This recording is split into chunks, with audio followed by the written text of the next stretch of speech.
Halo teman-teman, di video kali ini kita akan mempelajari tentang IT Governance, Effectiveness, and Monitoring.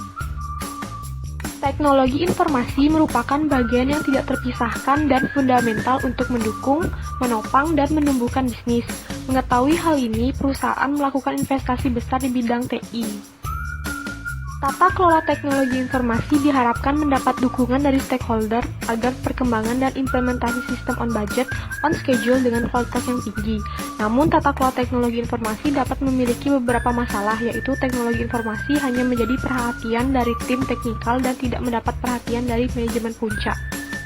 Sehingga dapat menimbulkan kerugian keuangan, rusaknya reputasi proyek karena over budget, overtime, dan underspec, penurunan efektivitas karena buruknya kualitas output sistem, buruknya kualitas support yang ditandai dengan sistem yang tidak terintegrasi, tingginya keluhan sistem, dan rendahnya ketersediaan informasi.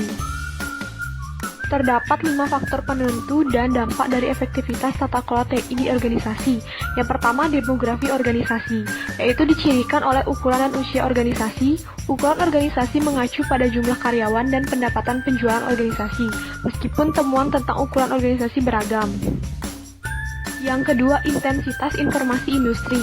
Padat informasi menggunakan TI untuk mendukung kegiatan inti dan mengidentifikasi peluang strategis.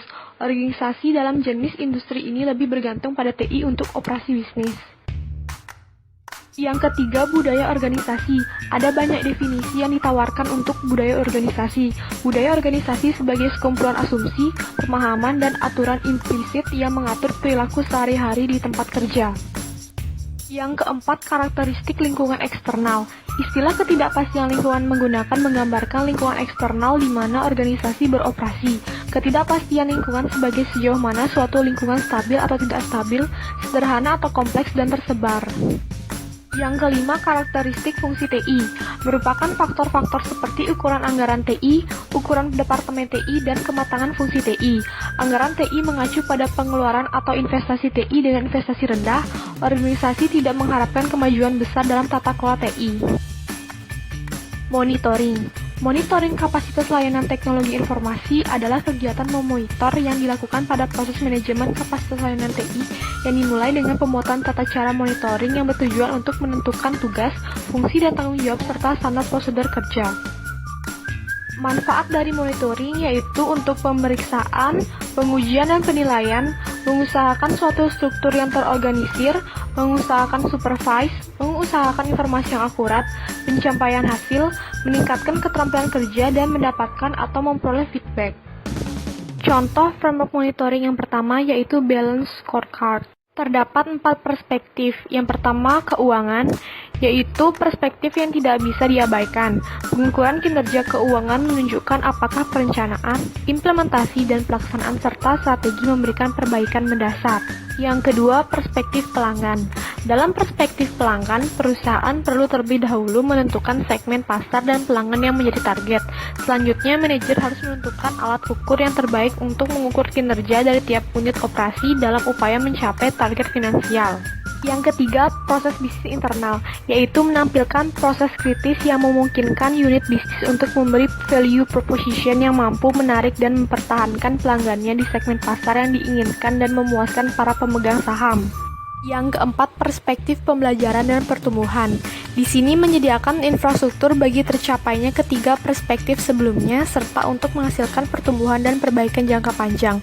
Penting bagi suatu badan usaha saat melakukan investasi tidak hanya pada peralatan untuk menghasilkan produk atau jasa, tetapi juga melakukan investasi pada infrastruktur.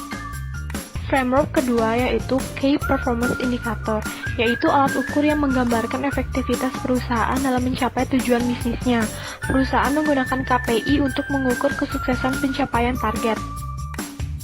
Dalam penerapannya, ada 4 kriteria dasar yang telah mengimplementasikan KPI ke dalam aktivitas operasional. Yang pertama, kolaborasi antara karyawan, tim, supplier, dan pelanggan. Yang kedua, desentralisasi dari level manajemen sampai level operasional. Yang ketiga, integrasi atau keterkaitan antara ukuran, laporan, dan tindakan. Yang keempat, hubungan KPI dan strategi. Framework ketiga yaitu Objective and Key Results, yaitu patokan dalam menilai kinerja berdasarkan objektif atau tujuan sebuah kegiatan usaha atau proyek tertentu. OKR akan menunjukkan kemajuan dari objektif yang sudah tercapai.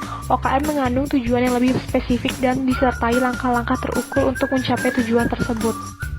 Manfaat dari OKR. Yang pertama, menjadikan perusahaan fokus dan komitmen terhadap prioritas utama.